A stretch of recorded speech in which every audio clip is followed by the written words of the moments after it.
Okay,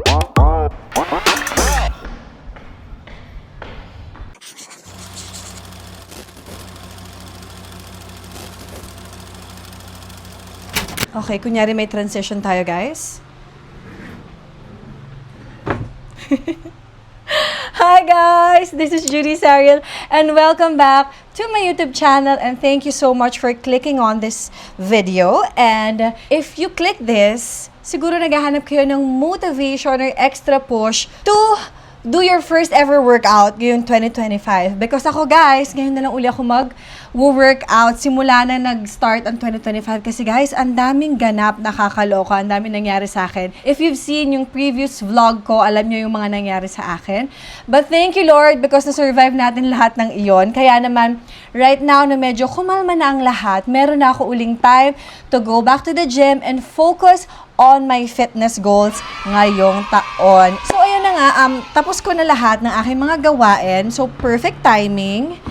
Dahil samahan niyo na ako ngayon sa aking first time ngayong 2025 sa gym. Okay, so here's the plan today, guys. Nung 2024 kasi, ang last workout ko was leg day. So, hindi ako masyadong nakapag-upper workouts. So, today, ang tatargetin ko is ang aking back at chest. Kasi dapat pantayan lahat, guys. So, let's make some gains. Let's go. Come with me. So, ayan na nga, guys. Yung gym ko kasi, siguro mga 10 minutes away from my office and my house. So, ayan. Kaya tayo ay nasa sasakyan ngayon. At right now, I have, of course, may pampagana every workout, which is my Primo Long Black Coffee. So, yan. As in, kailangan ko talaga ng kape para makabuhat ng maayos. Ayan.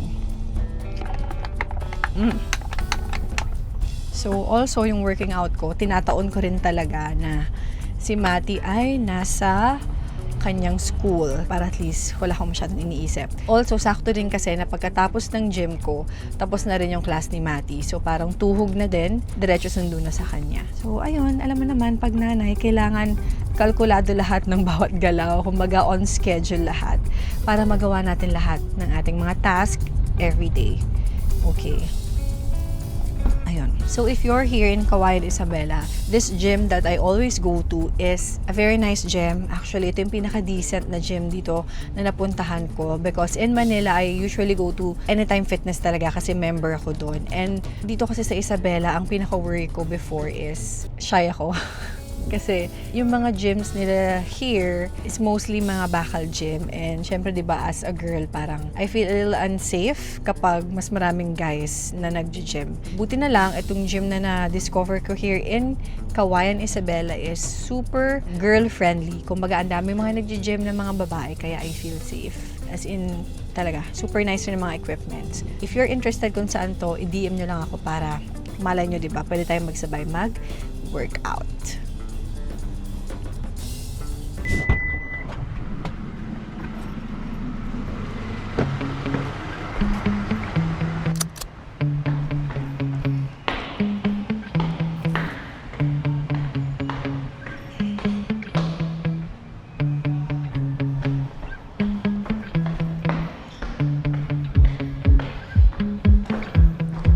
So guys, ito yung gym. Yan, super maaliwalas. Pag morning, konti pa yung tao. Ito si Coach June. Hi Coach! Dito si E3. Ayan, pag kailangan nyo ng coach, punta kayo kay Coach kasi siya nagpo-form check sa akin. Nung nagsasarili pa ako, kung ano ginagawa ko eh. Wala akong proper program eh. Kaya nandyan si Coach to check my form. Tsaka mag-push sa akin. Kasi madalas hindi ko na tinatapos yung set eh. So, ayan.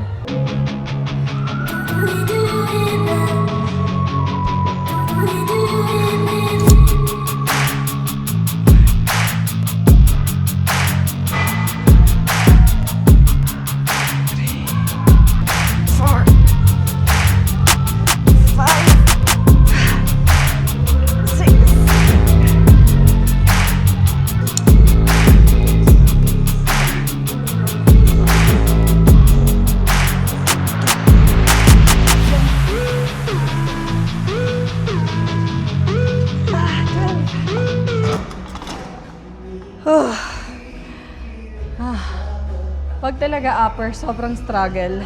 Mas madaling mag-leg kesa mag-upper workout. Sakit, grabe. Ito yung mga machine na akala mo madali lang gawin. Pero in reality, sobrang sakit.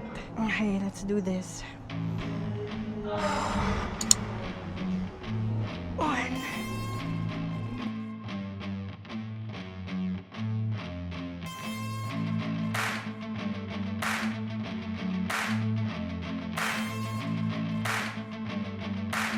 Last.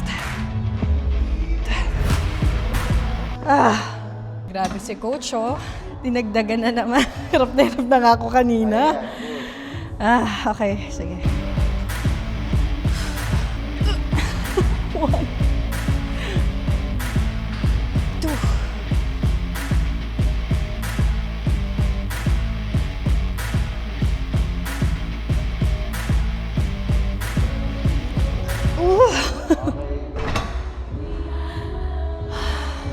Muntik na ako sumuko dun sa pang-8, Yeah.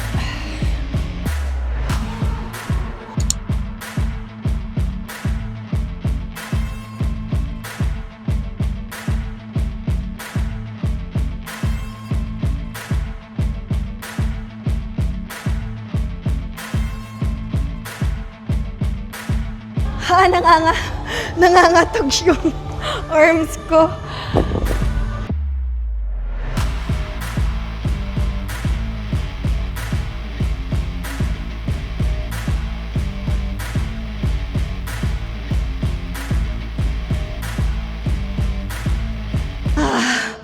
Muntik na tayong sumuko doon, guys.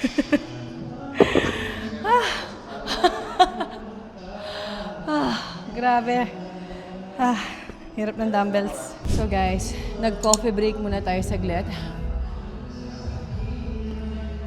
Grabe guys. Pagod na ako. Pero alam niyo ba na mas struggle kasi talaga sa akin yung upper workouts than lower workouts. For me talagang mas ramdam ko, alam niyo yung kinabukasan, mas ramdam ko yung sakit kapag nag-upper workout ako. And I really hate doing it. But what I noticed is sa buong isang taon ko last year na nag-workout, mas mabilis makita yung progress sa upper body talaga, like sa arms, sa back. Mas mabilis makita yung cuts kumpara sa lower, tsaka sa abs. So, i-push natin to. Kasi ang ganda talaga ng effect kapag sineryoso mo rin yung pagpa-progressive overload sa lahat naman ng workout mo, pero lalong-lalo na sa arms. Sobrang ganda as in. And nakakakilig pag nakakita na ako ng konting gains. O, diba? Like, the heck? Seryoso ba? Meron na akong ganyan. So, ayun. Right now, magpo-proceed na tayo sa back workout kasi gusto ko ng chest and back kasi mag-weekend na. So, wala na akong time mag-workout. So, ayun. Itodo-todo na natin to, guys. Good luck to me tomorrow kasi ramdam na ramdam ko to bukas. Okay, for the back.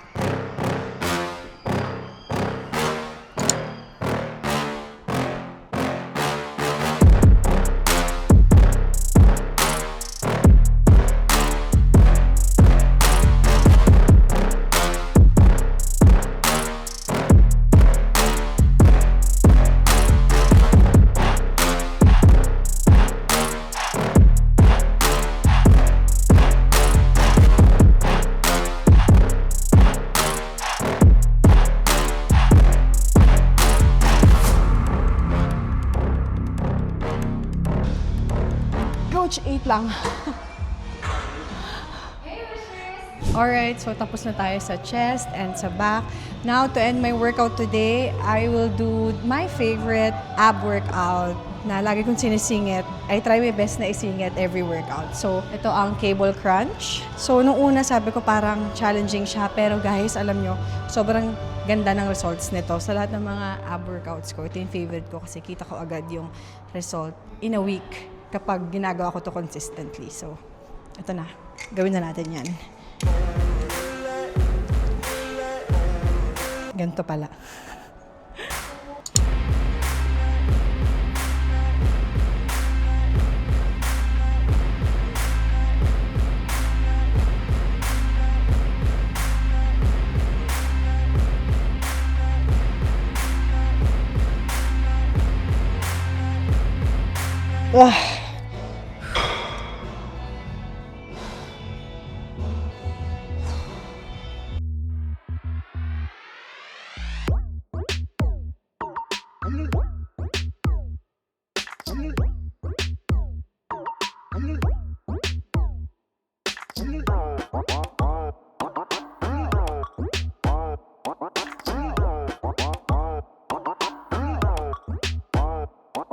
we are done for the day and mag-stretching tayo before we go home para iwas injury. Oh, grabe. Narinig niyo ba yung tunog? Oh my gosh.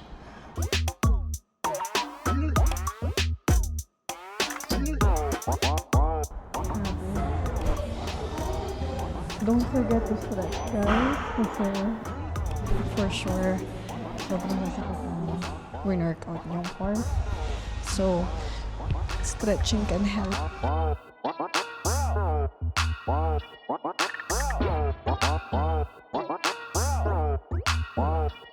And we're done! Yay! Thank you so much for joining me today sa gym. And this is your sign na para umpisahan na rin ang iyong fitness journey because 2025 is your year to transform, to glow up, and to gain more and more blessings, hindi lang sa fitness but also sa other parts ng life mo. See you sa next vlog!